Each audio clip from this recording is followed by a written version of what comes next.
Não existe na matriz africana a pessoa que não faz o mal. Não existe isso. Não existe mesmo. Não existe mesmo. Não existe isso. Por quê? Porque a matriz africana, ela foi ensinada mais o mal do que o bem. A maioria das pessoas que procuram os feiticeiros para fazer o mal são membros da família. Aquela pessoa que jamais tu vai dizer que procurou. Mas ela procurou. Ele procurou. E lá tinha um caseiro que a gente pagava, ele morava lá, a gente pagava ele para ter acesso à noite. Então um dia eu fui fazer um trabalho lá, foi a única vez que eu tive contato com um crente. E ele estava morto. Aí o que acontece? Eu fui contratado para fazer um trabalho. E esse trabalho eu tinha que fazer dentro de um túmulo. Só que para mim chegar nesse túmulo, o nome desse túmulo, o nome da pessoa enterrada tinha que ser João. Só que eu tinha que ser o nono túmulo de João. Um exemplo, eu tinha que entrar no cemitério e contar. 1 João, 2 João, 3 João, entendeu? Quando chegasse no 9, era naquele que eu tinha que fazer um trabalho. Aí eu tava com um pessoal junto comigo para me ajudar. Eu ia cavar naquele túmulo, né, para fazer o trabalho lá dentro. Então o que acontece? Aquele pessoal foi comigo, aí eu fui contando. Fui achando, com a lanterna, né, à noite. Achei 1 João, 2. Quando cheguei no 9, era um túmulo, não tinha túmulo. Era a cova, com terra em cima. Eu falei, tá, é aqui mesmo, pode meter a pá. Eu falei para as pessoas que foram comigo. Quando eles meteram a pá para cavar, saúdo a todos os internautas, ao irmão evangelista Ronaldo, com a paz do Senhor Jesus. Quero mandar aí um abraço para o meu pastor Alessandro do Espírito Santo, nosso distrito AD Itapuã. Nós nascemos no interior do estado, né, numa cidade chamada São Lourenço do Sul. Né? Aqui no Rio Grande do Sul. Aqui no Rio Grande do Sul, nós somos gaúchos, né? E somos sul-rio-grandenses, né? Uhum. E então nós nascemos ali e viemos para a cidade de Porto Alegre para fazer a vida, né? Tentar a vida, um negócio, a questão de emprego, essas coisas todas, né? Então nós viemos para cá e fora a nossa vida secular, né, fora a nossa vida secular, eu tinha uma vida religiosa. Desde criança, eu sempre vi espíritos. Desde criança, desde que, mais ou menos, que eu consigo lembrar, desde os meus 6 anos de idade. Eu vi espíritos. Nós morávamos numa casa muito grande, porque nossa família era muito grande. Então, o que acontece? Nossos quartos, eles tinham cortinas, né? Então a gente via ali o espírito, ele abria a cortina, vinha, conversava comigo e depois ele ia embora. E aquele espírito, ele ia crescendo junto comigo. E ali nós... Ele era uma criança, então. Era ele em forma de uma criança, assim, possamos dizer. Eu nunca conseguia ver direito o rosto dele. Eu sei que ele era do meu tamanho. Né? E ali ele me orientava, ele me conversava comigo, ele falava comigo, ele me dizia coisas espirituais. Então eu sempre tive essa coisa. Eu tinha muitos sonhos, né? A minha alma, ela saía do corpo e ia para o mundo espiritual. Eu sempre tive, desde criança, um vínculo muito grande com o mundo espiritual. Né? A gente visitava à noite o mundo espiritual. Ele me pegava pela mão e a gente visitava o mundo espiritual. Então, o que acontece? E ali eu fui crescendo. Quando eu tinha 15 para 16 anos de idade, a minha família religiosa, que era da religião de matriz africana, né, que aqui no sul do estado, chama-se Batuque, diferente do estado do norte e nordeste. Por que ela chama diferente da Bahia, por exemplo, que é muito conhecida também, mas o estado do Rio Grande do Sul, hoje, ele é o estado onde mais tem terreiros, eu acho que no mundo. No último censo do IBGE, no governo Dilma Rousseff, ela era mais ou menos em torno de 26 mil terreiros em Porto Alegre. Só em Porto Alegre. E mais de 60 e poucos mil no estado do Rio Grande do Sul. Então, nenhum lugar, eu acho que do mundo, tem tantos terreiros, né, de matriz africana como o estado do Rio Grande do Sul.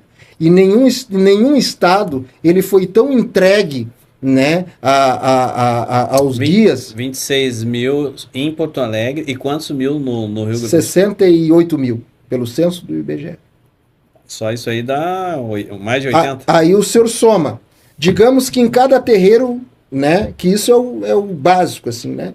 Digamos que cada terreiro seja eu vou usar o termo que não é esse termo. O termo é Babalorixá e Yalorixá. Mas vou usar o termo mais conhecido, que é pai e mãe de santo, né? Digamos que num terreiro tenha o pai de santo e a sua família. Ele mais 5 pessoas. Aí o senhor soma. Bah, multiplica isso aí, vai dar 500 mil. Isso naquela época. Hoje, se não deve ter o triplo, tá perto. Porque cada mês são formados, né, mais pais e mães santos. Então, eles são formados e automaticamente eles não são obrigados, mas a maioria deles querem ter os seus próprios terreiros, né? Então, eles se aprontam, eles se formam, né, naquela religião, e dali depois de um tempo, ali depois de um ano mais ou menos, eles levam as suas obrigações para suas casas e ali iniciam um novo terreiro. Vinculado ao terreiro matriz, né, aonde ele foi iniciado. Né? Então, assim, o estado do Rio Grande do Sul, ele, desde que ele iniciou, né, ele já iniciou com essa religião oculta dentro do estado. Né? Porque o estado do Rio Grande do Sul foi um dos estados, depois de São Paulo, aonde mais trouxe escravizados da África. Só perdeu para São Paulo.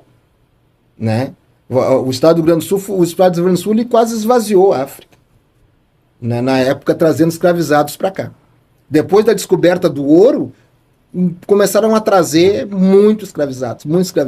Então, como isso iniciou aqui no estado? Quando o mercador de escravos ia para a África buscar sequestrar os escravizados, porque o escravo ele era considerado mão de obra animal, entendeu? O negro ele só servia para uma coisa: trabalho de tração animal. Então, como é que era a visão do escravizador? Era a mesma visão de um fazendeiro que cria gado, por exemplo. Tem que pegar um pessoal forte. Tem que pegar uma matriz para reproduzir, porque o escravo era muito caro. Um escravo não era barato. Um escravo custava um preço de um carro popular aí, vamos dizer aí que seja 60 mil, 50 mil, preço de um carro popular. Entendeu? Não era uma coisa barata. Então o que ele tinha que fazer? Ele tinha que ir na África buscar uma matriz masculina e feminina, entendeu? E trazer mais uma meia dúzia ali que desse, que ele pudesse comprar, e trazia para cá e reproduzia aqui. Então ele chegava nas tribos africanas e procurava os reis, as rainhas, os líderes, entendeu? E a maioria deles eram bruxos e bruxas africanos. Então eles trouxeram para o Rio Grande do Sul os maiores bruxos e feiticeiros e feiticeiras da África. As matrizes de lá. As matrizes de lá. Entendeu? Porque eles não olhavam por esse lado, eles não pensavam nisso. Eles pensavam em mão de obra escrava, mão de obra gratuita. Eles olhavam lá pro líder da tribo e imaginavam ele com um cabo de enxada na mão. Era isso que ele pensava. E aí o que acontece? Esses negros eles não trouxeram nada de lá. Porque eles vieram escravizados, eles vieram seminus dentro de porões de navio. Essa é a verdade. Né? Então o que acontece? Só que eles trouxeram o conhecimento. Estava tudo na cabeça. Estava tudo na cabeça e dentro da sua espiritualidade. Sim. Porque a espiritualidade, quando você faz um assentamento, isso aqui é só um elemento. A espiritualidade está em nós. Nós somos os únicos seres que temos ligação com o céu e a terra. Ou com o céu, ou com a terra ou o inferno também. Entendeu? Por isso que nós somos tão usados tanto por Deus como pelo diabo. Porque nós temos esse acesso. Né? Então nós somos criaturas espirituais. 90% espiritual. Nós somos espirituais. 90% espiritual. Totalmente. Nós somos 90%, só 10% é físico. O resto é totalmente espiritual. Por isso que somos a nossa carne é tão sensível, né? Qualquer gripezinha aí nos atira em cima de uma cama, qualquer coisinha, um machucado que dá, a gente já tem que se enrolar todo, porque qualquer coisinha que a gente pega, porque nós somos espirituais. Nós somos seres espirituais. Então eles trouxeram essa espiritualidade para cá. E aqui eles encontraram um outro problema, que era a Igreja Católica na época, que não aceitava, chamava-se pagelância. Então não aceitava aquilo ali. Se pegasse um pai de santo, uma mãe de santo fazendo trabalho, ele era jogado na fogueira, enforcado, esse tipo de coisa. Então eles tiveram que mesclar aquilo ali. Então, dentro da senzala, o que eles fizeram? Dentro da senzala, eles fizeram um buraco no chão, tipo uma cova, E ali eles colocavam um assentamento da religião de matriz africana, botavam alguma coisa em cima e em cima botavam um santo católico. Aí quando o padre chegava para batizar os negros, coisa parecida, porque isso era uma outra coisa também. Por exemplo, assim, eles não podiam... O que o negro não podia? Quando chegasse aqui, quando chegasse na terra onde ele era escravizado. Ele tinha que esquecer o nome de batismo dele e a sua religião. Entendeu? O nome de batismo é a sua religião. Então aqui ele era batizado de novo. Entendeu? Então, como ele era batizado pelos padres, ele recebia o nome do santo do dia. Que dia é hoje? Hoje é dia de São João. Então tá, esse escravo vai se chamar João. Que dia é hoje? Hoje é dia da Santa Maria. Então esse aí vai chamar Santa Maria. Por isso que tu acha tanto João, tanta Maria, tanto Benedito, tem esses nomes assim que hoje já tem. Hoje as crianças já recebem mais nomes mais americanizados, mas na nossa época já eram esses nomes mais simples. Tanto José, né? Então já são esses nomes mais simples. Por quê? Porque recebeu-se a herança. E como é que era o registro desses negros? Eles eram registrados com o sobrenome dos seus donos. Entendeu? Por exemplo, por exemplo, a pessoa escravizava 30 escravos, trazia para cá, e aqui ele recebia o sobrenome do dono. Sem direito à herança, mas recebia. Por isso que tu vê tanto Silva, tanto Souza, tantas pessoas com o mesmo sobrenome. Por causa disso. Por causa dessa herança aí. E aí o que acontece? Quando o padre chegava, ele chegava na senzala, ele não achava o assentamento da religião de matriz africana. Ele achava ali o São Jorge, por exemplo, né? Ele achava uma outra santa católica, um outro santo católico. Por isso desse sincretismo que tem. Foi aí que misturou. Foi aí que misturou. Por quê? Porque os negros poderiam festejar num dia só, que era o dia daquele santo, aonde os fazendeiros iam para a igreja católica, para as quermesses, que era aniversário daquele santo, e o negro tinha a oportunidade de festejar, também dentro da senzala. Entendeu? Por isso que tem esse sincretismo. Ogum é São Jorge, Oxum, né? A Senhora da Conceição, essas coisas todas. Entendeu? Então surgiu esse sincretismo por causa disso. Então ali se foi-se de orelha a orelha. Diferente, só que aqui no Sul, como a religião de matriz africana, ela foi reproduzida dentro da senzala, o sincretismo dela foi apenas, como os antigos diziam, para inglês ver. Foi apenas figurado. Ele não foi misturado espiritualmente. Ele foi apenas figurado. Entendeu? Então aqui no Sul é praticado a religião de matriz africana pura. Sem mistura. Sem influência do catolicismo, sem a influência do espiritismo, sem nada. O vodu africano aqui, ele é feito puro. Por isso tem esse nome batuque. Diferente do candomblé baiano. Eu já vou voltar aí na minha vida novamente, tá? E só estou contando um pouco para vocês entenderem, para os internautas entenderem, por que o Rio Grande do Sul chegou nesse patamar de ser considerado o berço da matriz africana, da magia no Brasil, né? Então, o que acontece? Então, aquilo foi se expandindo, e esse pessoal começou a levantar polos, né? Polos espirituais em Porto Alegre. Então tem a Cidade Baixa, tem o Mercado Público, tem o Cruzeirão da Costa e Silva, que hoje é feita a maior festa de Exu e Pombagira do Brasil, lá, numa época do ano, agora eu esqueci, agora o mês que é, tem um babalorixá que faz a festa lá, né, e reúne sei lá quantas mil pessoas. Sabe o Cruzeirão da Costa e Silva, ali no Porto Seco? Aham. Tá O Cruzeirão eu conheço, mas pois essa festa não. Ali tem um assentamento também. Agora, para frente, né, um babalorixá, que até ele foi eleito a vereador de Porto Alegre, ele fez um assentamento do Homem da Meia-Noite ali. Botou uma estátua ali, quem passa ali vê a estátua. Mas aquilo ali já é cultuado há muitos anos. Por quê? Porque ali tem a encruzilhada mais alta de Porto Alegre. Então ali tem um assentamento ali. Aqui no Campo Novo também tem, na subida do Campo Novo, onde tem uma pedra, bem no meio, quem vai para o Campo Novo, ali tem uma pedra, ali também tem um assentamento. Vários lugares de Porto Alegre têm assentamentos feitos por esse pessoal oriundo, né, da escravatura. Então, o Rio Grande do Sul, ele é tomado por uma potestade. O Rio Grande do Sul, uma vez o pastor João, numa pregação, ele recebeu uma crítica, né, de irmãos de outros estados, dizendo que aqui no Sul não era tão evangelizado e tinha crentes frios. E o pastor João falou, que eles não sabem o que tem aqui no sul. Aqui no sul, tu caminha até ali, tu já está cansado. Quem evangeliza aqui no sul sabe o que ele enfrenta. É o peso.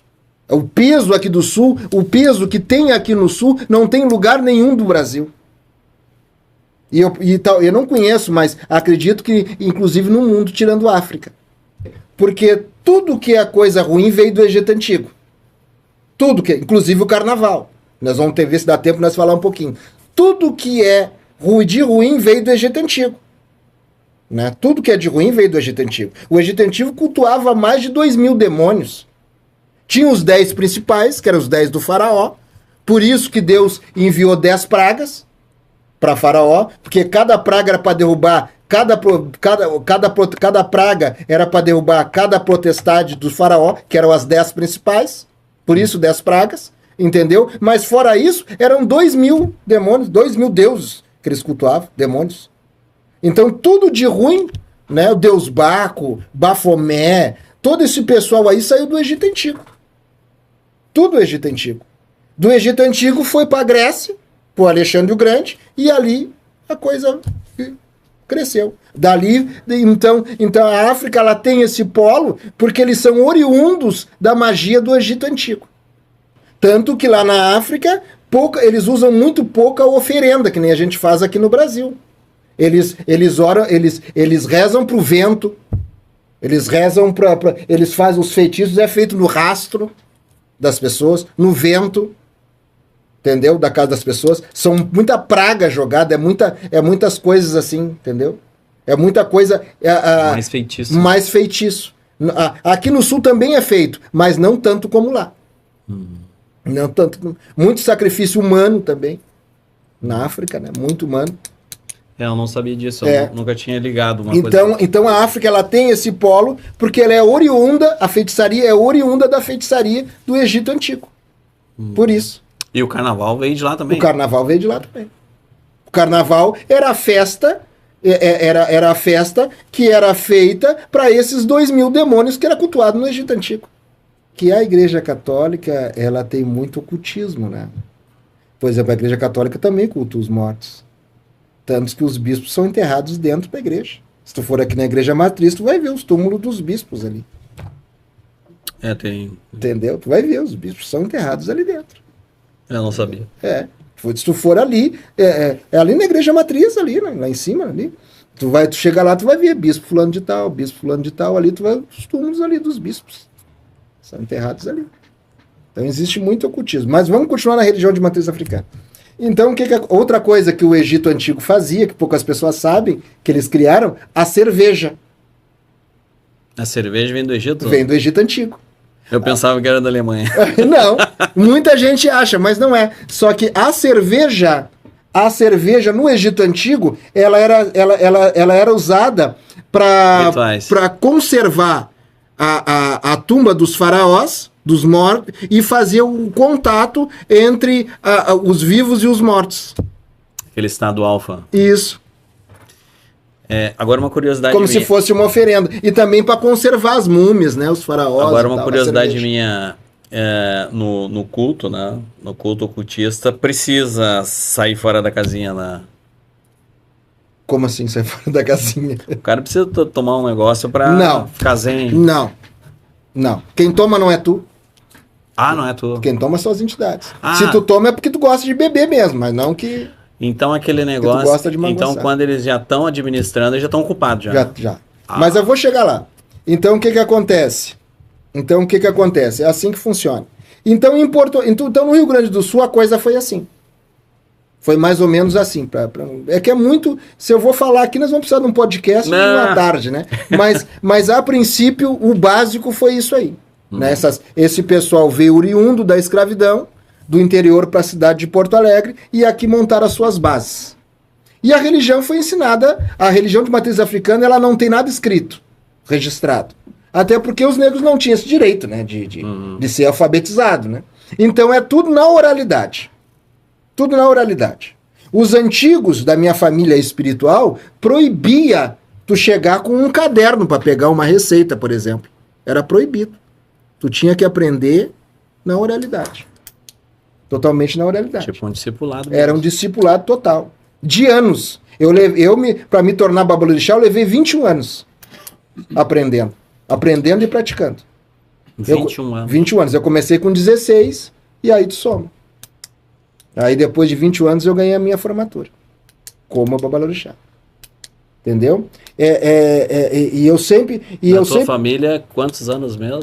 Na minha família religiosa, 138 anos. 138. Nosso tetravô espiritual veio da Nigéria para ser escravo na cidade de Pelotas, né? Na cidade de Pelotas. Então ele era um dos príncipes lá. Acredito que sim, né? Acredito que sim. O nome dele está lá, na Fazenda São João, que hoje é um museu. Lá onde foi filmada aquela minissérie Casa das Sete Mulheres. Aham. Entendeu? Que foi muito famosa. É lá, lá fazia sabão e charque. Como quase todas as fazendas de Pelotas. Lá né? a casa, então, do teu... O local, a região. Onde foi escravizado o meu tetravô. Tataravô. Tetravô. Tetra. Sim, Acima de Tatra? Sim, nós estamos falando da época de escravidão. Meu Deus do céu. Entendeu? 1800 e pouco, por aí. Então, o que acontece? Então, ali iniciou a minha família espiritual. Né? E ali foi passando de orelha a orelha, até chegar em mim. Então, o que acontece? Então, como eu tinha sempre tive essa ligação com o espiritual, eles acharam em mim um dom para essa espiritualidade. E ali eu fui iniciado e ali fiz todas as práticas que tem que fazer dentro da religião de matriz, o sacrifício, as obrigações, tudo, né? Que tem que se fazer. Os animais são sacralizados. O nome sacrificar não é o politicamente correto.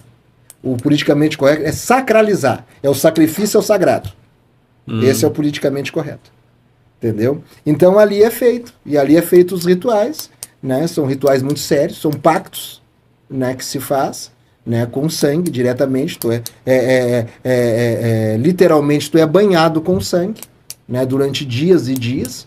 E ali é feito todos os rituais até tu te tornar aquilo é uma hierarquia, né? Tu vai subindo, vai iniciado e vai subindo até tu te tornar um babalorixá, um feiticeiro e tal. E ali tu aprende de tudo. Desde de fazer qualquer tipo de trabalho, né? Qualquer tipo de trabalho e se tornar um feiticeiro na conjuntura da palavra, né? Se torna um feiticeiro, uma feiticeira literalmente. Não existe na matriz africana a pessoa que não faz o mal. Não existe isso. Não existe mesmo. Não existe mesmo. Não existe isso. Por quê? Porque a matriz africana ela foi ensinada mais o mal do que o bem. Por quê? Porque já na época da escravatura ela era usada como defesa. Entendeu? Ela é usada como defesa. Então era invocado mais vodus maus do que bens. Do que do bem. Essa é a verdade. Essa é a verdade. A pessoa diz assim, ó, mas essa religião não faz o mal, pisa no pé deles para você ver uma coisa. Inventa de dizer alguma coisa que eles não gostam. O que tu faz de dia é pagado de noite. Não tem nem dúvida disso. Tua família destruída, tua empresa destruída, tudo destruído. Desculpe, mas a gente está aqui para falar a verdade. É para isso que Deus nos levanta. Era para isso, tu tá falando o que é do teu testemunho, era para isso que tu era chamado. Exatamente. Assim não só como eu, como qualquer pessoa que se forma dentro da matriz africana. Não, mas assim, ó, a minha pergunta quando você foi formado, você era líder, né? Sim, aí tu te torna um líder. Torna um líder. E aí os cultos é só culto ou eles chamam para fazer trabalho? Não, tu é consultado, né? Tu é consultado. Aí aquelas reuniões ali sempre tem consulta, tem alguma coisa para fazer, então. É que tipo assim, ó, a religião ela tem as suas datas de festas, aonde o povo do terreiro se reúne para homenagear o líder espiritual da casa, o orixá da casa. Então é uma época do ano, né? E ali chama todos os filhos do santo ali, e ali é feita uma festa de 32 dias. Aquilo ali não tem feitiço nenhum, é só... Não, tem as oferendas, tem tudo. Aquilo ali é só feitiço. Ah, é. Entendeu? Mas só que são coisas feitas, não são coisas pro mal. Né? Basicamente falando. Estão festejando só. São só festejando. Ali é feito os presentes, as oferendas. São 32 dias de festa. Mas depois é que essas reuniões que acontecem por semana, é gente que vai lá para consultar. Né? Aí são pessoas, no dia a dia, são pessoas que vai consultar. Porque aí, conforme a tua desenvoltura, né? Conforme a tua desenvoltura espiritualmente, tu vai criando fama. Sim.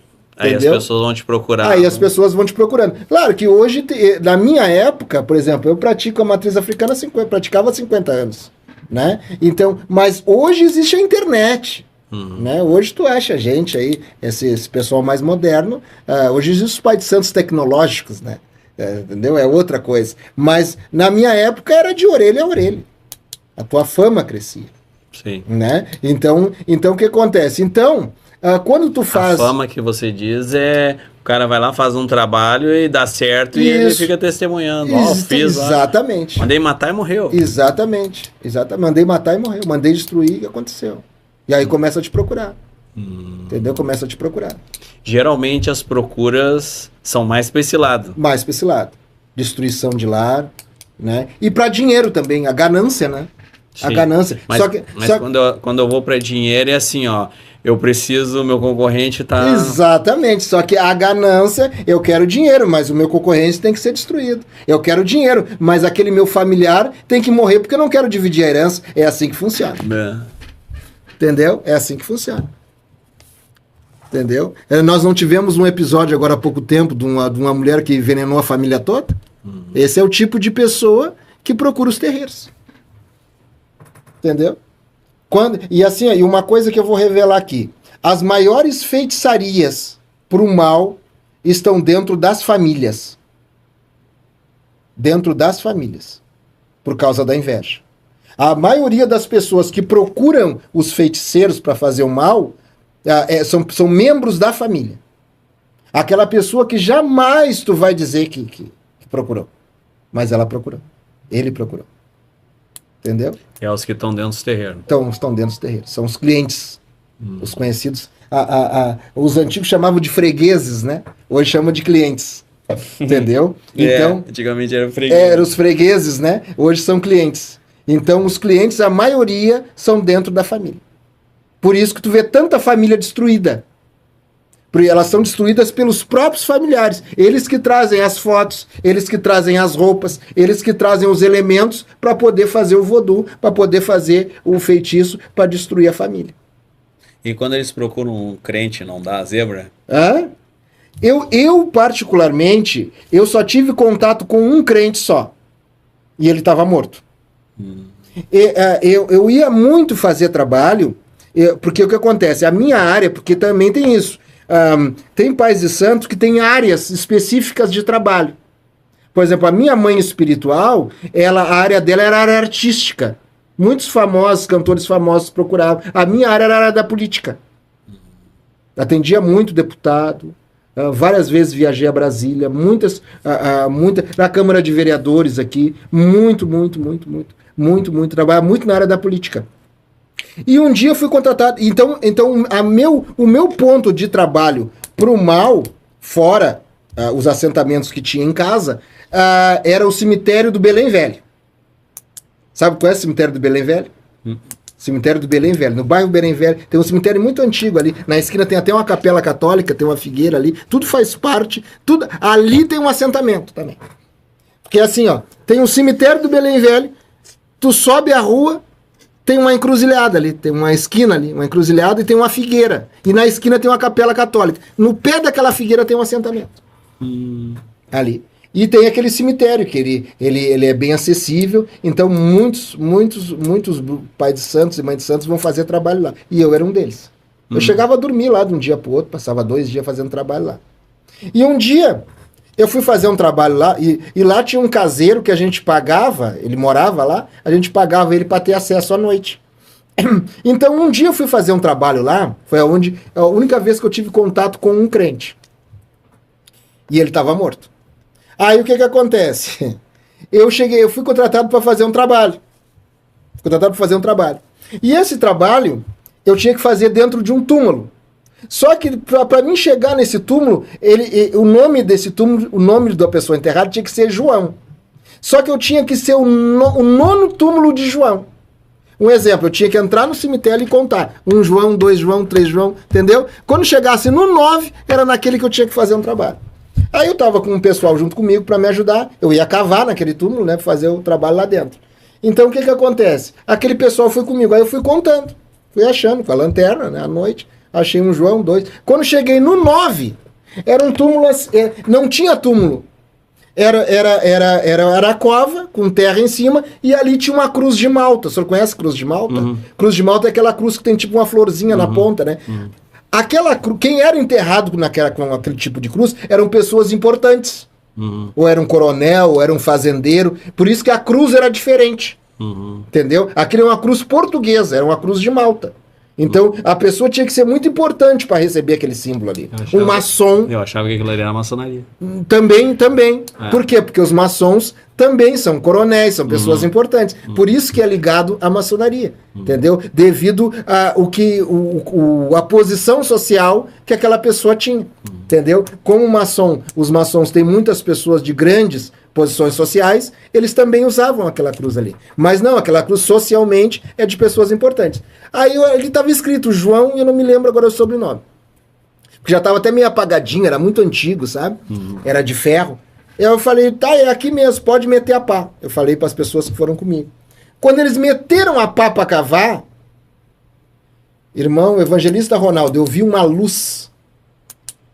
Explodiu nos meus olhos uma luz como se fosse o sol de hoje de tarde. Nós eram 4 pessoas, nós 4 caímos para trás, sentado. Bom. Explodiu como se fosse uma bomba. Aquilo saiu, aquilo abriu assim, uma atmosfera solar ali. Aquilo fez... chegou a fazer barulho. Bom. Chegou a fazer barulho, aquilo explodiu, nós 4 caímos com pá, picão, com tudo, com vela. Nós levamos um cabrito, o bicho saiu correndo pelo cemitério. Olha, foi uma coisa de louco ali. Uma coisa de louco aquilo que aconteceu. Eu fiquei encafifado. Ué. Largamos aquilo de mão. Porque como a gente não sabia, era uma coisa que eu não tinha aprendido. Sim. Essa aula eu não tinha passado. Vamos passar o Vamos embora para casa. A gente não sabe o que é, não vamos mexer. Vamos embora para casa. Quando eu cheguei em casa, eu peguei o telefone e liguei para minha avó espiritual, que era a pessoa mais antiga do terreiro. Vó, aconteceu uma situação assim, assim, assim. Ela pegou e disse, não, meu filho, quando for assim, tu não mexe. Isso aí é túmulo de pastor. Eles têm um ser que cuida eles até depois de morto, essa gente. Ela me disse. Foi o contato que eu tive com o cristão. Aí eu fui aí no outro dia, aí isso foi no final de semana. Na segunda eu fui procurar os arquivos do cemitério. Realmente, era um pastor batista enterrado ali. Bom. Um pastor batista que foi enterrado ali. Ele era coronel, ele era alguma coisa da Marinha. Não sei se era um brigadeiro. Não conseguiu dormir. Não consegui dormir. Vou ter que ir lá ver. Porque aquilo era mais forte do que o meu conhecimento. Porque eu era uma pessoa totalmente soberba pelos ensinamentos e pelas pessoas que me ensinaram. Então, como existe algo mais forte do que eu, mais forte do que aquilo que me ensinou e daquilo que eu sirvo. Porque uma coisa eu vou dizer pro senhor. Tem muita soberba nisso, né? Muita. O diabo é soberbo, né? Sim. Lembra do que ele disse? Né? O que condenou ele? Né? Eu vou ser mais do que Deus. Né? Só que ele se deparou com Miguel, né? Então é assim que funciona. Então, mas a minha conversão foi mais ou menos tipo isso também. Aí o que acontece? Aí eu liguei para essa minha avó espiritual e perguntei. Ela disse, não, isso aí é túmulo de pastor. Eles têm eu já vi. Um dia ela me contou de uma história dela, que ela também foi no cemitério fazer um trabalho, e quando chegou no túmulo viu o anjo sentado no túmulo. E ela teve que ir embora. Bom.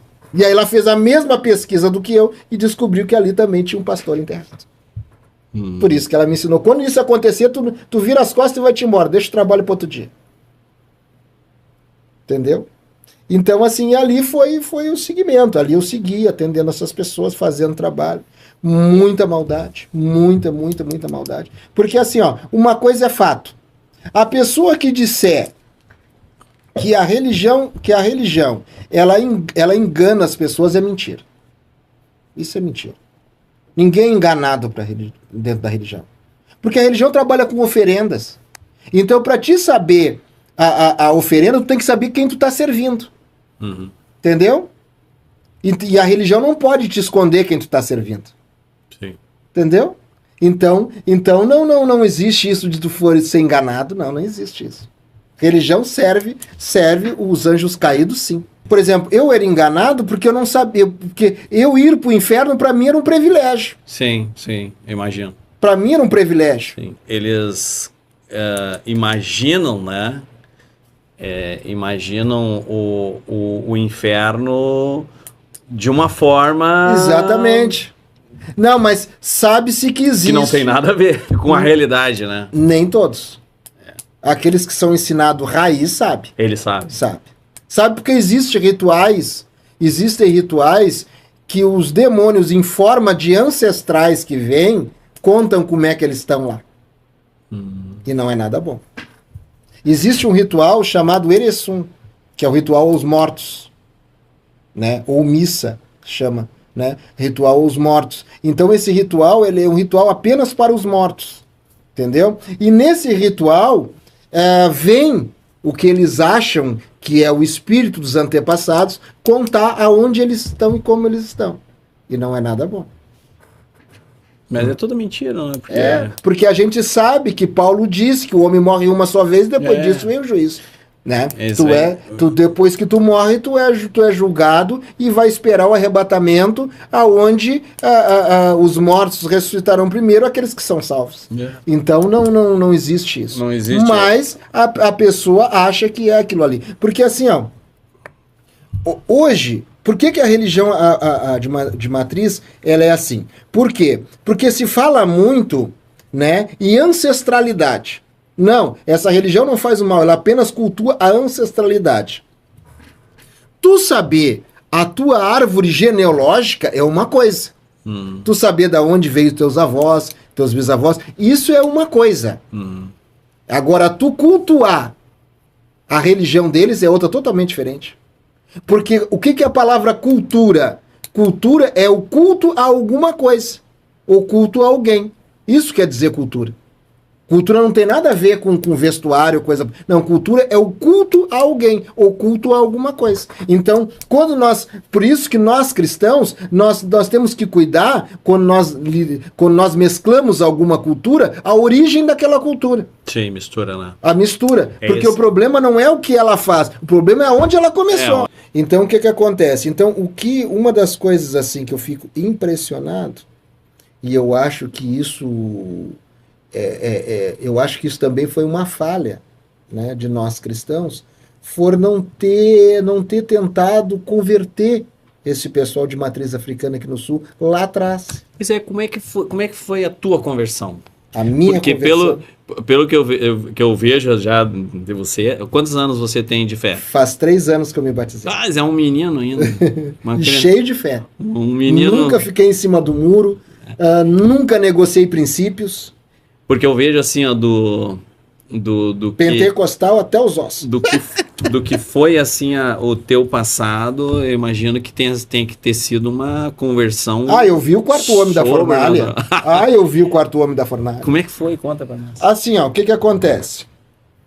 Mesmo com toda a fama que eu tinha, com toda a influência que eu tinha... Mas aquele pastor batista lá te incomodou, né? Aquilo ficou lá dentro, né? É que depois a gente esquece, né? Mas... Porque o ser humano, ele tem essa herança adâmica do pessoal do Egito, né? Imagina, eles viram o Mar Vermelho abrir. Isso esqueceram. 3 dias depois, eles estavam reclamando para Moisés que não tinha cebola no negócio. Pelo amor de Deus! Entendeu? Então, quer dizer, nós temos essa herança adâmica, né? Nós temos essa herança adâmica. Então, o que acontece? A gente acaba, mas claro que me fez pensar, né? Eu estudei um pouco sobre o cristianismo, me fez pensar, com certeza me fez pensar. Me incomodou. Foi uma sacudida. Foi uma sacudida. Porque foi um encontro muito forte. É que a novidade ela assusta, né? Claro. Porque te incomoda. O apóstolo Paulo achava que ele sabia tudo. Daqui a pouco ele se bate com uma voz que ele nunca viu, caiu tudo. Sai fora de tudo. Exatamente. E foi assim, assim exatamente que a gente se sente. Porque tu é tão... Porque assim, ó, a fé da pessoa que... Eu posso dizer isso sem medo de errar. A fé, e isso é bíblico, a fé da pessoa que cultua a matriz africana é maior que muitos cristãos. Sim. Muitos cristãos. Tu quer ver uma coisa? Se o senhor é dirigente de uma igreja, tu chega na sua igreja e diz assim para ela assim, ó, irmãos, hoje vocês trazem os colchões para cá, traz os seus filhos para cá e nós vamos tirar 32 dias com a igreja fechada de oração. O mínimo que vão fazer é um abaixo-assinado contra o senhor, assim, lá pro pastor João. Lá. Tira esse louco daqui. O Pai de Santo, ele faz isso rindo. É. Ele bota no Whats. Hoje eu quero todo mundo aqui. Chega 4 horas da tarde e começa a chegar. Ninguém sai. Fecha o terreiro, só macumba e macumba dia e noite. Faz isso tranquilamente. E aí quem é que tem mais fé? Entendeu? Então, assim, talvez não tenha mais fé, mas tenha mais perseverança. Aí, né? A Bíblia diz, eu chamo de fé porque é para deuses, né? Então o que acontece? Aí vem a Bíblia dizendo que os filhos das trevas têm mais prudência do que os filhos da luz. Quantos irmãos aí não respeitam o seu pastor? Xingam o seu pastor? Falam mal, né? Falam mal do seu pastor. Vê se algum filho de santo fala mal do pai de santo. Xinga o pai de santo. Deus o livre. Chega no terreiro de cabeça agacha. Não fala nada. Não senta em lugar sem que ele não possa ser mandado sentar. O respeito é totalmente diferente. Totalmente diferente. Então os filhos das trevas realmente têm mais prudência do que os filhos da luz. E aí o que acontece? Como eu me converti? Eu cheguei... eu mesmo com toda essa soberba que eu tinha, a influência que eu tinha na sociedade, essa coisa toda, eu era uma pessoa depressiva. Totalmente depressiva. Eu tentei suicídio 3 vezes. Na 4ª foi onde Jesus me encontrou. Tentei suicídio 3 vezes. Tentava me matar. Eu tive internado no espírita durante 30 dias, né, por essas tentativas, né? Eu fui para o hospital, me levaram para o hospital, uma tentativa de suicídio com veneno. E tinha esse caso na família ou não? Alguns familiares meus sim tentaram suicídio e tal, né? Tinha religião também. Mas eu sempre tive essa coisa de se matar. Só que quando eu era criança eu não podia conversar sobre isso com ninguém. Mas eu sempre tive. Isso era um demônio, né? Era um espírito que queria isso. Na quarta vez que eu ia me matar, eu comprei 100 ml de estricnina. Quem conhece o veneno de estricnina sabe o que é a potência desse veneno. Esse veneno, tanto que esse veneno é proibido. Eu consegui ele clandestinamente. Ele é proibido porque ele mata qualquer coisa que esteja em volta dele. O cheiro dele é capaz de matar. Ele tá no Rio do Rato, né? Isso, ele é proibido, né? O líquido da estricnina é proibido, né? Porque até o cheiro dele é capaz de matar. Então eu comprei 100 ml para me injetar. E aí eu projetei o meu velório, fiz uma carta, porque velório de pai de santo ele é uma festa, né? São vários dias de ritual, entendeu? Então alguém tem que fazer esse ritual para ti. Então eu cheguei numa pessoa que eu queria que fizesse, peguei o cartão do banco, dei minha senha, tudo, expliquei para ele como é que eu queria, escrevi uma carta para minha família, de punho, tudo, e eu tinha uma namorada. E essa namorada, a mãe dela frequentava a congregação Coab, ali na Monte Cristo, na Vila Nova. A tua namorada? Essa namorada que eu tinha. A mãe dela frequentava. Ela não? Ela não. Ela me conheceu no terreiro. Ela me procurou para uma consulta espiritual no terreiro. Foi assim que a gente se conheceu. Né? E aí o que acontece? Mas a mãe dela era membro ali da igreja, conhecida ali dos irmãos. E aí eu comentei com ela o que eu ia fazer. Me despedi dela. E ela chegou para mim e disse assim para mim... Quem sabe já que tu vai te matar mesmo, tu tá convencido de fazer isso? Eu digo, tô. Eu vou fazer isso amanhã. E ela assim, e aí eu tava na casa dela à noite, eu vim aqui só para me despedir de ti e conversar contigo. e falar para ti, me despedir de ti, porque eu gosto muito de ti, e eu vim aqui me despedir de ti. E ela chegou e falou assim para mim, vem cá, eu sei que tu é pai de santo, tudo, eu sei que tu é do terreiro, mas quem sabe tu, já que tu vai te matar mesmo, vamos ali na igreja da minha mãe ali, quem sabe tu não conhece o amor de Jesus, e faz uma oração. E era uma igreja nossa, né? A congregação Coab, ali, pertence a Monte Cristo. Aí eu peguei, pensei comigo assim, tá, vamos. Já que eu vou me matar mesmo, fazer uma oração. Não tenho mais nada a perder, já fiz tudo, nada vai me tirar da cabeça, eu vou ali na igreja. Aí cheguei, tava o pastor Alessandro, o irmão Osmar Testemunho, que eu acho ele uma benção, é outro também, se um dia assistir esse podcast. Um abraço, irmão Osmar Testemunho. Isso aconteceu há 3 anos atrás. Isso, exatamente. Meu Deus. Aí estava o pastor Alessandro, o pastor do pastor Alessandro, que veio do Amapá visitar ele. O pastor Alessandro não é daqui do Amapá, né? Tava a família dele toda, mais outros irmãos. Aí era um culto de quarta-feira. Aí eu fui no culto. O irmão Osmar Testemunho estava pregando. Aí eu cheguei lá, me sentei e comecei a assistir o culto. Assisti o culto. No meio da pregação, eu comecei a me sentir mal. E só que aquilo passou um tempo tão rápido que eu não senti que já estava no final do culto. E o irmão Osmar Testemunho perguntou quem queria aceitar Jesus. E aquilo me deu uma coisa assim, que eu tentei me levantar para ir embora. A verdade, eu queria ir embora. Mas em vez de eu ir em direção à porta, eu estava indo para frente da igreja. E aí eu me agarrei no banco assim e digo, eu não vou para frente da igreja. Foi quando eu me liguei que em vez de eu estar indo para fora, eu estava indo em direção ao altar, indo em direção para o púlpito, eu me agarrei no banco. Quando eu me agarrei no banco assim, ali foi aonde que aconteceu. Ali eu vi um anjo. Eu aprendi, agora que eu estou fazendo IBE, eu aprendi, chama-se teofania. Ali eu vi um anjo que pegava do pé, os pés dele pegava na igreja, e no chão da igreja, e ele subia para cima e terminava no teto da igreja. E ele tinha 4 asas, 2 abertas e 2 fechadas. E aí quando as 2 fechadas abriu, saiu uma espada de fogo de dentro e disse assim, eu te chamei. E ali eu não vi mais nada. Ali eu caí endemoniado e não vi mais nada. Ali o culto acabou. Possesso de demônio, legiões de demônio, ali o culto acabou. Aí mas eu não aceitei Jesus. Mas é aquela potestade que ia te matar. Ali foi expulso, ali foi quebrado. Ali foi quebrado. Todos os pactos que eu fiz, tudo ali foi quebrado. Ali foi expulso tudo ali. Aí eu fui pra casa dela, né? Fui pra casa dela. Sem entender absolutamente nada do que aconteceu. Eu só não me tirava da cabeça aquilo que eu vi. Sim. Porque foi uma coisa nítida. Nítida. Aos olhos nus. Aos olhos nus. Eu nunca vou me esquecer disso que eu vi. Nunca vou me esquecer. Foi que nem aquela luz do cemitério. Nunca. São coisas assim, são encontros que a gente tem que a gente nunca, só quem é pentecostal entende. Sim. Só quem dá de encontro com isso entende. Sim. Não tem como. Por isso que eu digo, irmão, assim, ó, eu participei do seu curso de evangelismo, né? Tanto que ganhamos certificado, tudo na serraria, e o senhor falou uma coisa que não sai do meu coração. O ensino que o senhor deu. A gente pode pregar, mas a pregação tem que ser com poder. Se ela não tiver poder, ela não convence.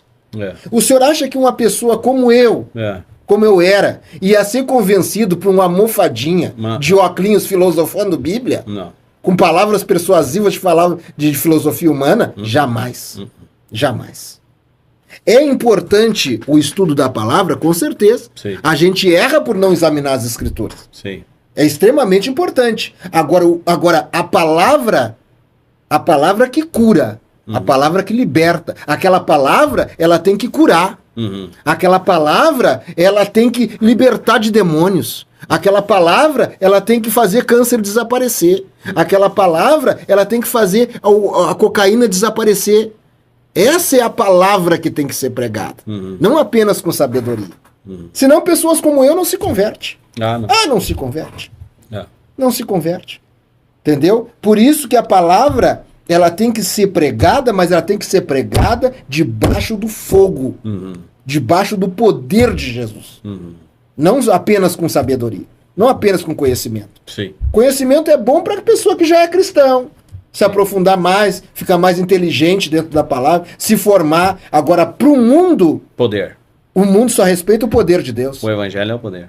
O mundo só respeita o evangelho com poder. Conhecimento é bom para nós, que estamos nos formando obreiro, aprendendo já estamos caminhando com Jesus. Agora, para o mundo, para o ímpio, para o macumbeiro, para o católico, para o drogado, para o marginal, para o bandido, é o poder que transforma. É o poder que... Pode ser duas palavras. Pode ser uma pessoa chegando lá, Jejujo. Né? Pode ser chamando Jesus Genésio, mas aquela palavra, ela indo com poder, não tem demônio que resista. Era isso aí que tinha nos nossos pastores antigos, né? É a palavra com poder. Eles poderiam ter pouco conhecimento, mas tinham poder. Tinha poder. Tinha poder. Tinha poder. Poder. Foi isso que me converteu. Foi isso que te ganhou. Aí no outro dia, só que aí a coisa, né? Quem é esse rapaz? Quem é esse rapaz? Aí começou a comentar, né? Esse rapaz é um pai de santo conhecido aí, um pai de santo assim, assim, assim. No outro dia estava o pastor Alessandro, lá no apartamento. Aí ele chegou, ele e o pastor dele lá do Amapá foram visitar. Aí eles me explicaram o que aconteceu, me falaram, perguntaram quem eu era, conversamos e tudo. Ali eu aceitei Jesus. Só que eu era viciado, eu tinha os vícios, né? Eu bebia e fumava. Aí o que acontece? Quando ele foi embora, eu digo, eu vou fumar um cigarro. Eu tava muito nervoso, eu tava muito elétrico. Aí quando eu peguei o cigarro, ali foi o primeiro milagre. Quando eu peguei a carteira de cigarro para fumar, me deu ânsia de vômito, nunca mais eu fumei. Boa. Ali foi o primeiro eu fumando desde os 16 anos. Já aceitou Jesus, já nasceu de novo. Nasci de novo. O poder, é isso que eu falo. O poder. O poder de Deus. Quando há o poder de Deus... chega. Acabou. Não precisa mais nada. Tu não fica em cima do muro. Não. Tu quer fazer a obra de Deus. Tu sai dali, um martelo nas mãos do Senhor. Não tem nem dúvida. Não tem nem dúvida. Por isso que eu digo, o que me transformou foi o poder de Deus. Eu vi o quarto homem da fornalha. Que legal. Que legal. Gente... Que testemunho maravilhoso. Né? E claro que não foi fácil. Muita coisa aconteceu. Nossa. Eu levei 9 meses para me batizar. O meu discipulado foi 9 meses. 9 meses discipulado. Por causa dos processos que eu passei. Entendeu? A coisa batendo, a coisa caindo. E o diabo batendo de verdade. O diabo só não tocou na minha saúde. Mas o resto tudo. Financeiramente destrói tudo. Tudo. Psicologicamente, tudo. Tudo. Mas tem que ficar firme. E firme com Jesus. Meu sonho é ser missionário. Fica firme. Claro, né, como Jesus já me chamou com uma certa idade, isso meio que é um espinhozinho na carne que eu tenho, assim, sabe? A idade, assim, confesso para os internautas, para os irmãos, e todos nós temos as nossas fraquezas, assim, e uma das coisas é Jesus ter me chamado já com uma certa idade, né? Quantos anos Moisés foi chamado? Baseado nessas coisas, assim, que eu vou em frente. 80 anos. 80. Porque aí a gente vê na nossa igreja, né, esses irmãos tão jovens, né, sendo chamados para o ministério, né, esses tempos aí num culto do amigo que nós fizemos, chamei um presbítero ali da São José, um rapaz usadíssimo por Deus. Uma coisa que nós cristãos temos que fazer, porque eu nunca vi, conheci o diabo e fomos amigos. Eu posso dizer isso. Conheci o diabo e fomos amigos. Eu sempre tive uma convivência com o espiritual. Sempre tive. Sempre.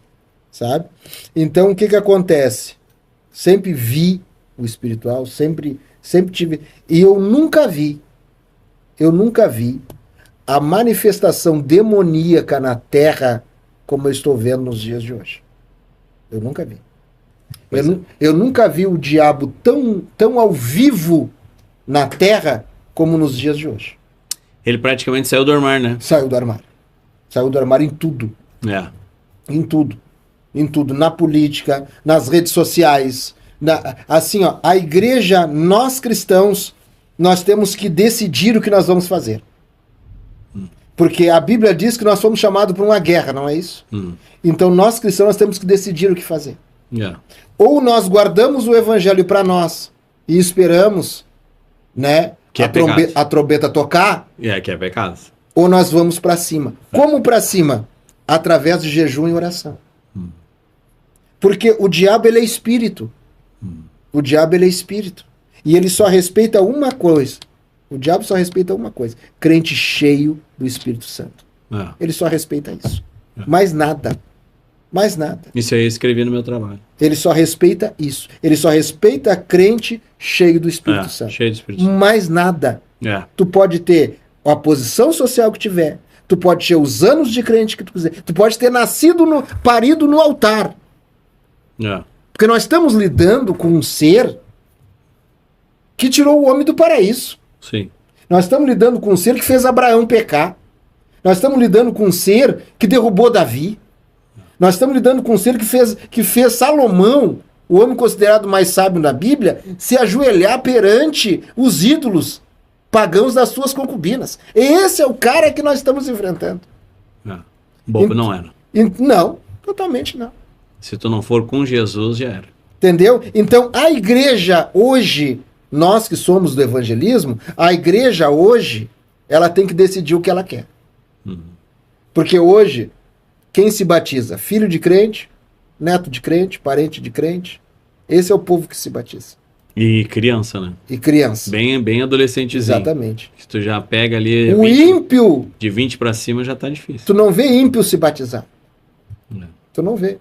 Aquele cachaceiro do boteco, tu não vê se batizar. É muito difícil. Entendeu? Então o que acontece? Falta poder. Falta poder. A igreja tem que decidir o que ela quer.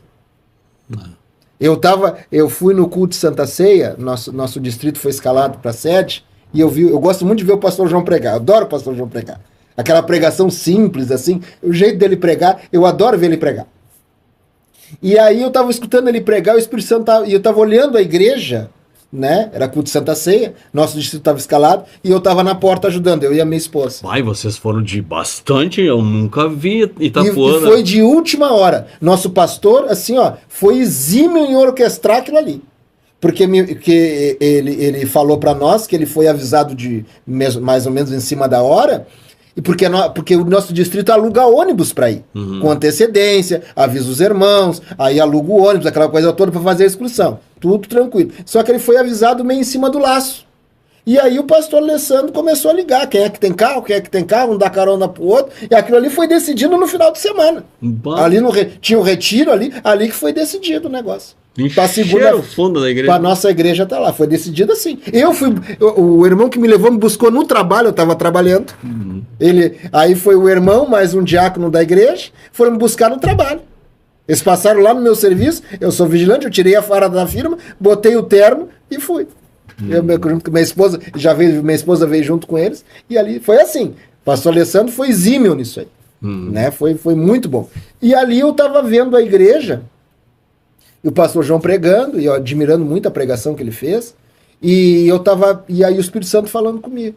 Então nós temos que decidir o que a gente quer nos dias de hoje. Porque o diabo mostrou quem ele é. Porque o diabo fazendo as coisas que ele faz na terra, ele não está afrontando só Deus, ele está afrontando a nós também.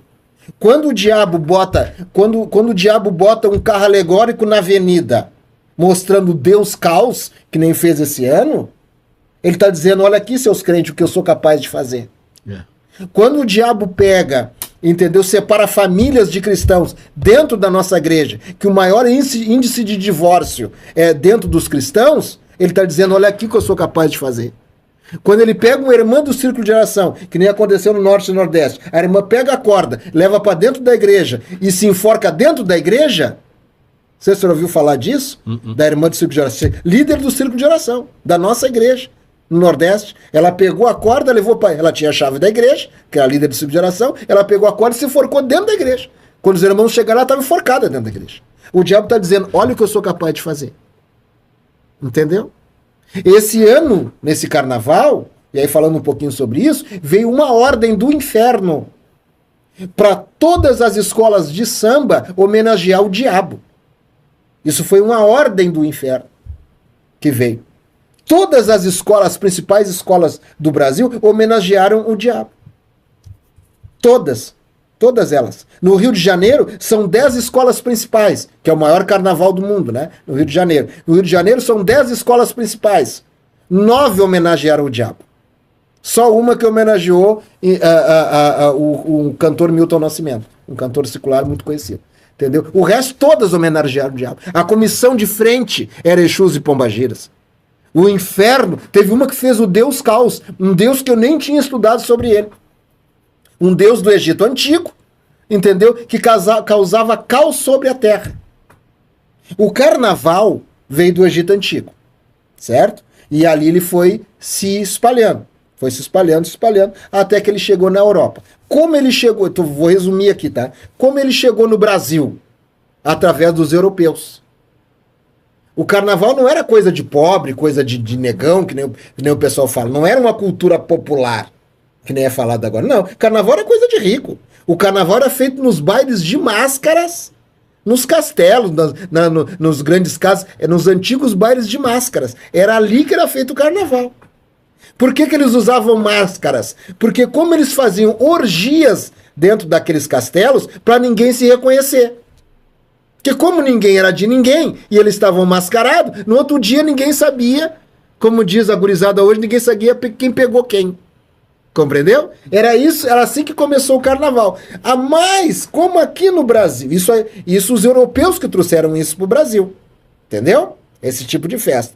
Aí os líderes, os feiticeiros africanos, viram ali a possibilidade de homenagear também os seus cultos dentro daquela festa. Compreendeu?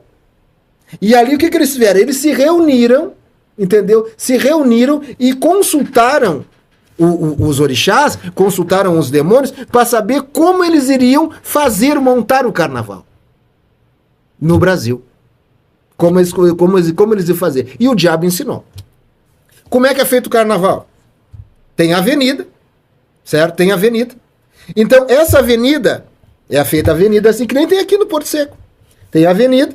Essa avenida ela tem 2 portões. Tem as arquibancadas e tem 2 portões. Um de entrada e um de entrada e outro de saída. E a avenida no meio, certo? Aqui tem o primeiro portão, que é onde a escola de samba entra. Aí o que acontece? Esse portão fica fechado até tocar a sirene que é para a escola entrar. Porque como é uma concorrência, né? Tudo conta pontos e tal, aquela coisa toda. Então o que acontece? Atrás daquele portão tem uma coisa chamada concentração. Aonde aquela escola se concentra. Tem gente que chama de esquenta. Ali começa o negócio. Ali começa a magia. Ali, na concentração. Antes dele desfilar. Então ali começa a magia. Ali é invocado tudo que é tipo de Exu, Pombagira, Egum, demônios, anjos da solidão. Tudo é invocado ali naquele momento. O carnaval, as pessoas estão incorporadas. Evangelista, eles estão incorporadas no carnaval. O momento que tu bota a fantasia, tu chega no carnaval, tu está incorporado. Por isso que as pessoas no carnaval fazem as suas maiores atrocidades que jamais faria fora do carnaval. Largar família, largar emprego. A pessoa perde totalmente a consciência. Por isso que é errado, sim, crente evangelizar no carnaval. É errado, sim. Não é lugar. Não é lugar. Porque as pessoas não estão na sua sã consciência. Existem 3 tipos de incorporação. A consciente, a semiconsciente e a inconsciente. A consciente é aquela que a entidade fala no teu ouvido. Tu recebe a mensagem, mas tu transmite a mensagem, mas tu está totalmente consciente do que tu está fazendo. Tu apenas recebe a mensagem. A inconsciente, ele entra no teu corpo, mas tu sabe que está incorporado, mas tu não consegue se controlar. Mas a tua mente, eu estou lhe vendo, eu estou vendo aqui o estúdio, mas eu não estou sabendo o que eu estou dizendo, o que eu estou fazendo. Essa é a semiconsciente. E a inconsciente, que acontece na matriz africana, que o demônio Pode parecer um absurdo que eu tô lhe falando aqui, mas é a mais pura verdade. Ele tira a alma do teu corpo e ele entra. E ele entra. Por isso que nos rituais de matriz africana, tu vê gente tomando mel fervendo, por exemplo. Bebendo, pegando um copo de alumínio, tirando de cima do fogão a lenha e ingerindo, tomando na boca. Sem se queimar. Sem se queimar. Dançando em tapete de brasa. Brasa viva. Braseiro, assim, que a gente faz. Derrama ali, pega a pá, derrama ali e o cara dança em cima. Gente voando, como eu já vi. Flutuando. Existe um ritual chamado alujá. É um toque de guerra que existe dentro da matriz africana, que a pessoa está ocupada com um determinado orixá e dança. Eu já vi gente dançando na frente que os pés dele estavam dessa altura do chão. Literalmente flutuando. Eu vi isso aí. Isso aí acontece muito na África. E aqui também. Só que aqui é proibido filmar, né? Esses rituais. É proibido. Isso aí só quem sabe. Só quem tá ali sabe. Entendeu? Então por quê? Porque tu já não tem alma. Quantas vezes eu encostei a mão assim em pessoas que estavam ocupadas e eles não tinham batimentos cardíacos? Entendeu? Porque esses orixás, eles são mandados embora do corpo sentados. Por exemplo, eles estão ali, né, no corpo das pessoas e tal. Quando eles vão embora, se despedem e vão embora, a gente senta eles numa cadeira e ali é feito um ritual para eles saírem do corpo das pessoas. Entendeu? E quantas vezes eu fui fazer esse ritual para tirar do corpo das pessoas e eu botava a mão assim, a pessoa estava gelada e não tinha pulsação cardíaca. O coração dela estava parado. Entendeu? Esse é o inimigo que nós cristãos enfrentamos. Então, por isso que eu digo, a igreja hoje, ela tem que decidir, a igreja brasileira, evangélica, ela tem que decidir o que ela quer.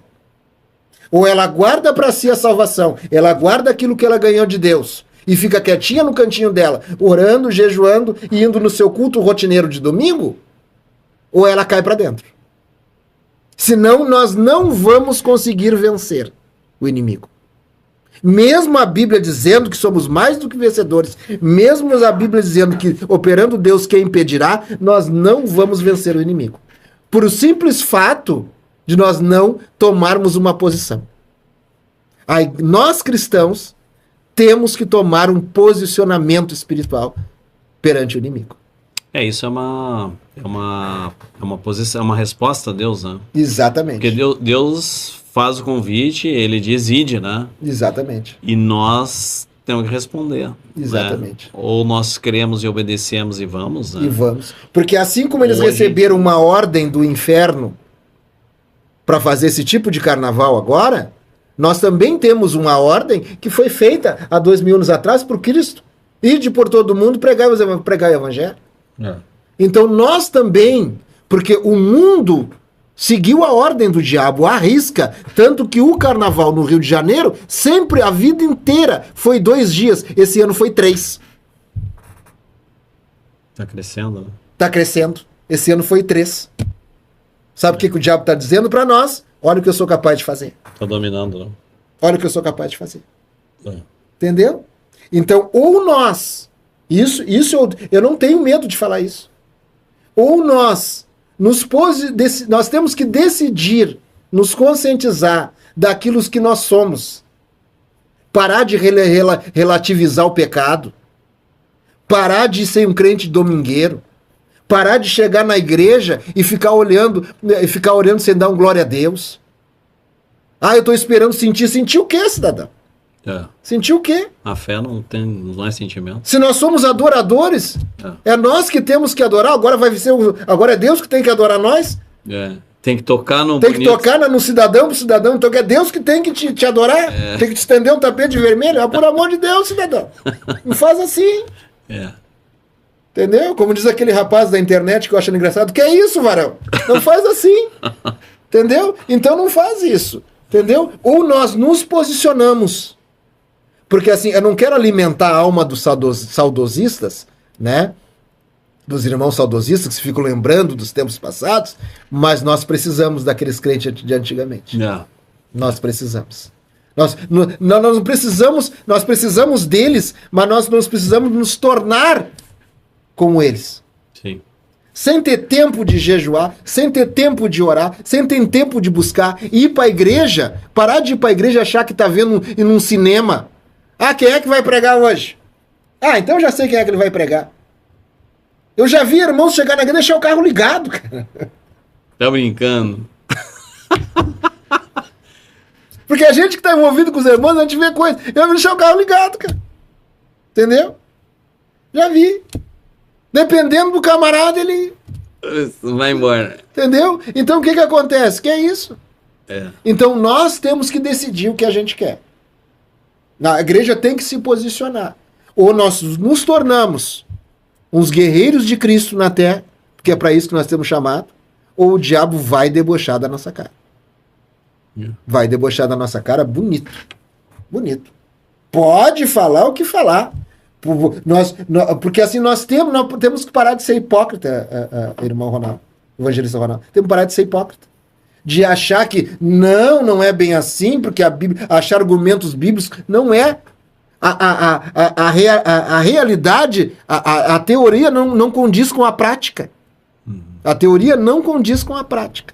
Então, ou nós praticamos o evangelho genuíno, ou a gente guarda a salvação para a nossa caixinha, e ficamos esperando a trombeta tocar.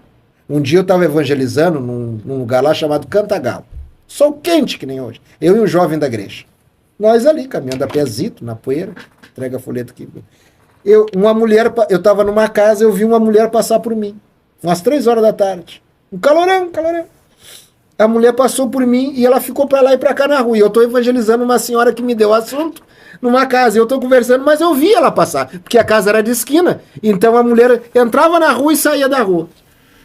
Terminei de evangelizar a mulher, tá, tudo bem. Saí por ali e entrei na rua onde a mulher estava. Porque nós estávamos evangelizando. A gente, quando evangeliza, não deixa nenhuma casa para trás. Aí esse jovem estava mais à frente, porque ele entrou na rua e eu fiquei na esquina. Aí ficou assim, esse jovem na frente, a mulher no meio e eu atrás. E aí daqui a pouco ela parou. Quando ela parou na rua, eu fui entregar o folheto para ela. Quando eu entreguei o folheto para ela, caiu possessa de demônio. Nossa. No meio da rua, com sol quente como está hoje. Ali eu peguei, botei a mão na cabeça dela, orei a Deus, Deus libertou ela. Quando ela acordou do transe da incorporação, ela saiu correndo. E aí eu saí atrás dela, assim, quando eu cheguei na esquina, ela não estava mais. Aí surge a pergunta. Eu não sei se ela era uma pessoa endemoniada ou se ela era próprio diabo no meio da rua. Eu tenho essa dúvida. Que mistério. Porque eu não vi mais ela, eu corri atrás dela. Eu tentei chamar o jovem para vir comigo, mas ele já estava muito distante, sabe? Mas eu corri atrás dela. Quando eu cheguei na esquina, ela simplesmente desapareceu. Com sol quente como estava hoje. Então eu não sei se ela era uma pessoa possessa de demônios ou se era o próprio demônio caminhando na rua. E eu sei que isso é possível. Sim. Eu sei que isso é possível. Então lá é assim o nosso trabalho. Então eu peço oração, né, que ore muito por esse distrito, pelo nosso trabalho, né, pelos irmãos obreiros, pelos irmãos da igreja, né. Abençoa nosso pastor, Alessandro, sua família. E só tenho a agradecer por estar aqui hoje. Estou meu coração ardendo de felicidade. Falar de Jesus hoje para mim é um privilégio. Para mim hoje, para uma pessoa que dormia em cemitérios, que nem o gadareno, uma pessoa que ia jantar e ia almoçar, tinha que botar um prato a mais no prato, na mesa, um copo a mais, onde o diabo comia, bebia junto comigo. Uma pessoa que era do carnaval, era uma pessoa boêmia, uma pessoa que serviu o diabo tantos anos. Depressivo. Totalmente depressiva, querendo se matar. Uma pessoa que achava que estava completamente correto servindo ao diabo. E hoje está aqui falando de Jesus. Então é possível sim um ímpio aceitar Jesus. Mas tem que ter gente com poder. Com poder. Tem que ter gente com poder. Tem que ser com poder. Canal Semeando Vida. Deus dá o crescimento à semente que é plantada em terra boa. Deixa aqui o seu comentário. Se inscreva no canal e ative as notificações para receber mais conteúdos que irão abençoar a sua vida. Até a próxima e fiquem com Deus.